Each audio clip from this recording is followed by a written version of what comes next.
Eli Carter didn't think much of the warning signs until it was too late. The map had been glitching for miles, flickering between routes that didn't seem to exist, but curiosity and boredom always outweighed caution in him. Alongside Sienna Brooks and Jonah Vale, he pushed the rental car down a narrowing coastal road that slowly stopped behaving like a road at all.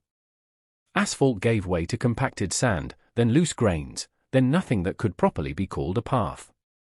The air grew heavier the closer they got, not in pressure, but in absence, like something essential had been removed from the world ahead. When they finally stepped out, there was no wind greeting them, no birds, no distant crash of waves. Just a flat, endless beach stretching into a sea that didn't move. Jonah tried to joke about it, but even his voice seemed to get swallowed halfway out. Sienna looked uneasy in a way she couldn't explain. Eli, however, was already filming, already documenting what none of them understood yet. They had arrived somewhere that did not behave like nature was supposed to. They approached the shoreline expecting sound to return with proximity, but instead it disappeared further. Every step toward the water felt like stepping deeper into something that refused to acknowledge them. The sea was not crashing, not rippling, not even still in a natural sense. It was flat in a way that felt deliberate, like a surface pretending to be water. Jonah picked up a stone and threw it as hard as he could.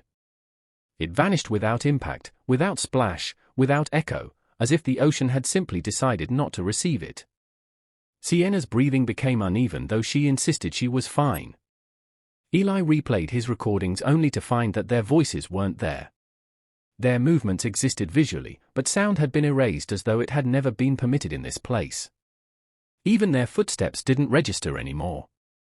The silence wasn't emptiness, it was enforcement. And somewhere beyond the horizon line, something beneath the glassy surface seemed aware that they were watching it. When night came, it didn't arrive normally. There was no gradual fading, no transition of color, just an immediate dulling of the world, as though someone had switched off reality's brightness. The sky above them was dark but starless, not empty but unfinished, like a canvas left incomplete. They set up camp farther from the water, though none of them admitted why they felt safer away from it. No one slept easily. Jonah stayed awake the longest, staring toward the shoreline where the boundary between sea and land blurred unnaturally. That was when the footprints appeared. One by one, forming from nothing, pressing into the sand from the direction of the water. They were not chaotic or random, they were measured, patient, intentional. Sienna noticed them first and froze so completely she forgot how to move. Eli raised his camera instinctively, but even its digital hum was gone. The footprints kept forming, continuing inland, as if something invisible had decided it was done waiting offshore. A morning should have reset everything. It did not. The footprints were gone, erased without trace, but the memory of them lingered in the way no one wanted to stand in the same place twice. Jonah demanded they leave, his voice sharp but oddly muffled, like the air itself was refusing to carry his urgency. Eli tested sound again, clapping, shouting, dropping equipment, but the world rejected every attempt. Nothing returned. No echo, no rebound, no acknowledgement that sound had ever existed here. Even panic felt muted, as if emotion itself was being filtered. When they reviewed their footage again, the absence became worse. Their lips moved, their bodies reacted, but their voices were missing entirely, leaving behind silent conversations that looked like memories stripped of meaning.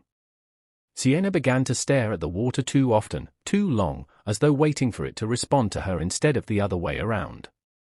Jonah stopped sleeping altogether. The sea had changed its position overnight, though none of them saw it move.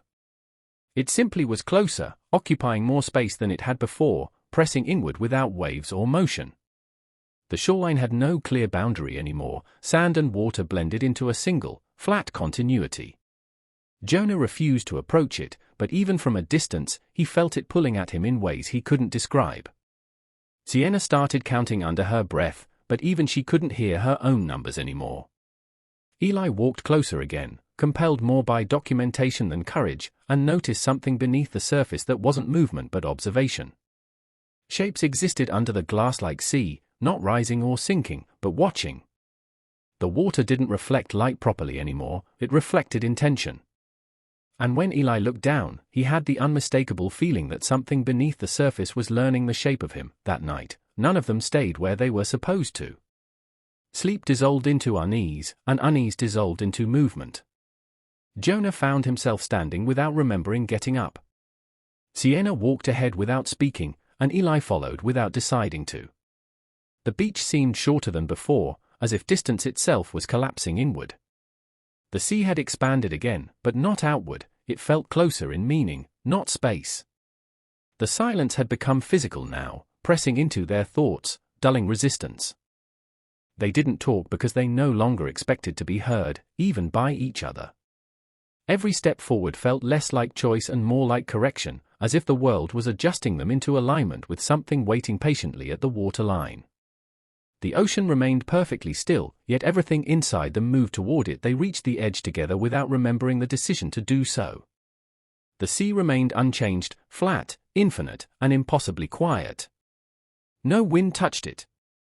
No life disturbed it.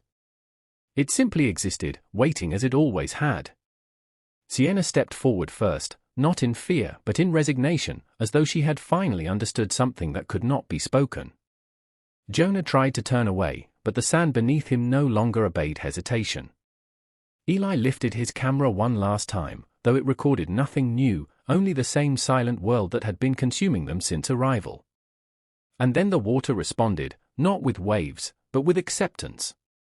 The boundary dissolved without motion, without sound, without warning.